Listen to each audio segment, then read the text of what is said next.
11 minutes past the hour now on the CNN Saturday morning, and today the political focus is on Iowa and South Carolina. In Iowa, 6 Republican candidates are actively campaigning to win a straw poll at the state fair. Tim Pawlenty and Michelle Bachmann, a lot of people will tell you, have the most riding on the outcome, and they certainly seem like they know that because they went after each other in this week's debate. Her record of accomplishment and results is non-existent. You said the era of small government was over. That sounds a lot more like Barack Obama, if you ask me.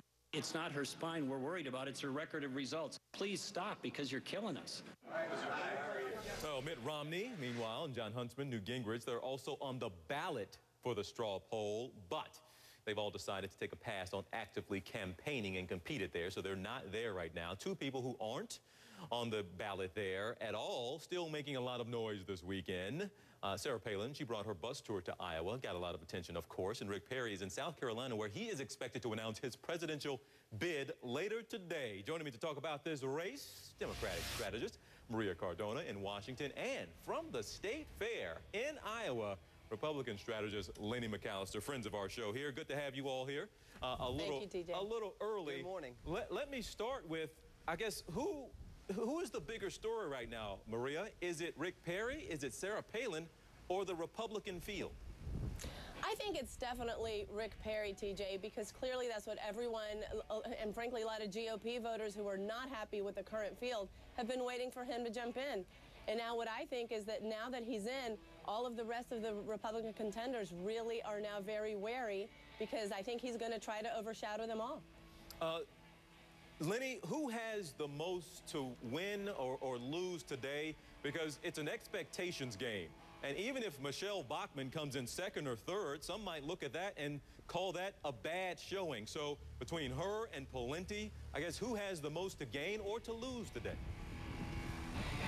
Well, if it's between Pawlenty and Bachmann, it's absolutely positively Tim Pawlenty. Listen, this is going to be another governor jumping into this race. He didn't look very good at the first debate. He looked like he was going cat and mouse with Michelle Bachmann at the 2nd debate. If he's not strong on this showing today, you can see signs of him fading into the sunset. And it's going to start becoming more of a Perry, Romney type of race for the top. I keep telling you that I think Bachmann's more slotted for that number 2. I can see her, if she comes out here number 2, 1, 2, or 3 here, she's still strong for that. So again, if it's between Pawlenty and Bachmann, it's definitely Pawlenty that has more to lose or gain today. Maria, what is Sarah Palin doing?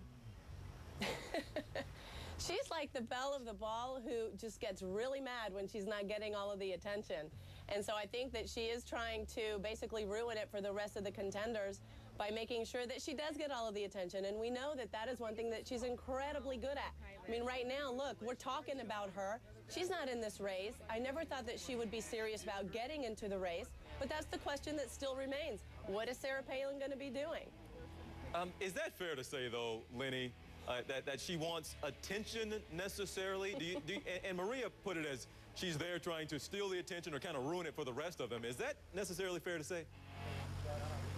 She is not a politician at this time. She is a television pundit that has a lot of insider information. And if you're going to be a Republican insider, why wouldn't you be in Iowa at this time? I don't think she's going to run for the presidency, which means that as a media head, she should be here this weekend. It makes perfect sense for her to be here. People coming with expectations that she's going to run because she's here, I think is a little misguided, though. Okay, last thing here, and I need you all to give me 30 seconds each on this last question. And yes, it has to do with the president. Right now, certainly a rough number of days with economic news on Wall Street, whether it's the credit rating going down, whether it's the number of Americans killed on that helicopter in Afghanistan. The president making kind of a Midwest swing now. Maria, what does the president need to do? What is he trying to do with this swing he's making before he goes on vacation?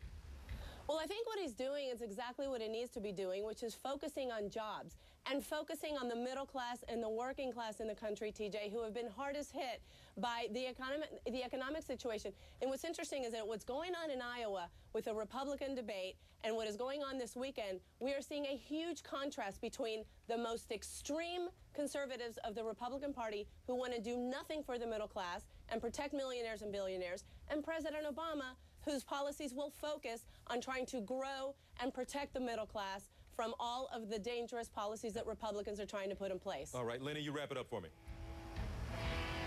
Well, I I think that President Obama needs to start raising up America again and stop trying to raise money for his re-election campaign. He needs to go back to Washington, forget about vacations, get Congress back in there, and start nailing out these solutions. This is something that him going around the country at this time is unacceptable. He needs to get back to Washington and get everybody back to work. All right, Lenny in Iowa for us. Maria in D.C. actually going to be talking to you all again next hour, so good to have you all early. We do this when we know we have a big political weekend, so we certainly appreciate you all being willing to do it, and I'll see you again shortly.